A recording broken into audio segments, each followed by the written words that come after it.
ये 4 प्रकार के भोजन बेकार होता है। कौन से 4 प्रकार के भोजन है जो हमें करना नहीं चाहिए, जो हमें खाना नहीं चाहिए? ये 4 प्रकार के भोजन बेकार होता है। आपके सामने थाली परोस करके आया, परोसा हुआ थाली आपके सामने आया, तो अगर उस थाली को कोई लांग करके चला जाए तो भोजन कभी नहीं करना चाहिए। क्यों?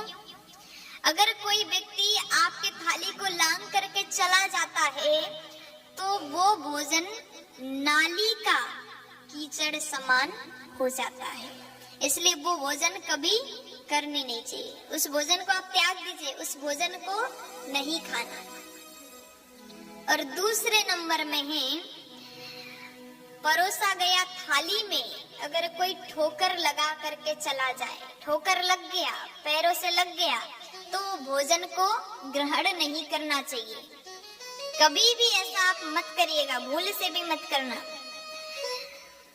क्यों नहीं करना चाहिए? ठोकर लग गया थाली में तो वो कीचड़ बराबर हो जाता है, इसलिए कभी भी ठोकर लगा हुआ थाली से उठा करके भोजन मत करिएगा, क्योंकि हम कीचड़ तो खाते नहीं हैं, इसलिए वो थाली को भी आप छोड़ दीजिए।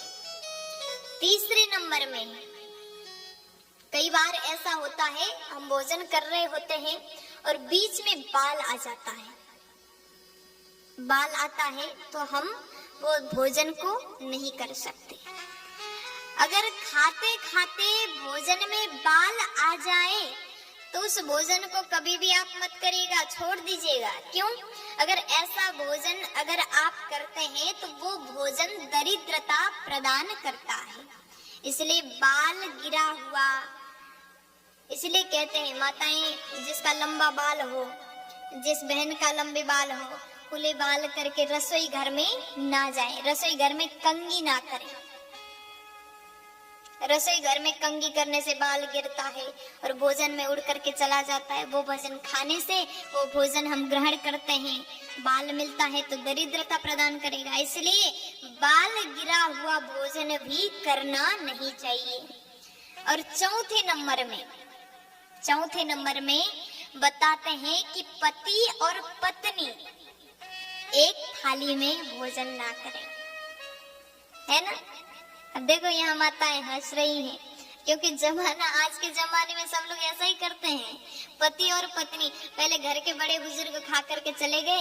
ये बात अच्छी है कि आप पहले अपने सास ससुर को, आपके घर में जो भी आपसे बड़े हैं उनको खिला दिए, उनको अच्छे से भोजन परोस करके खिला दिया, वो चले गए, ये तो आप अच्छा कर रहे हैं। लेकिन उनके जाने के बाद पति और पत्नी एक ही थाली में बैठ करके भोजन करते हैं।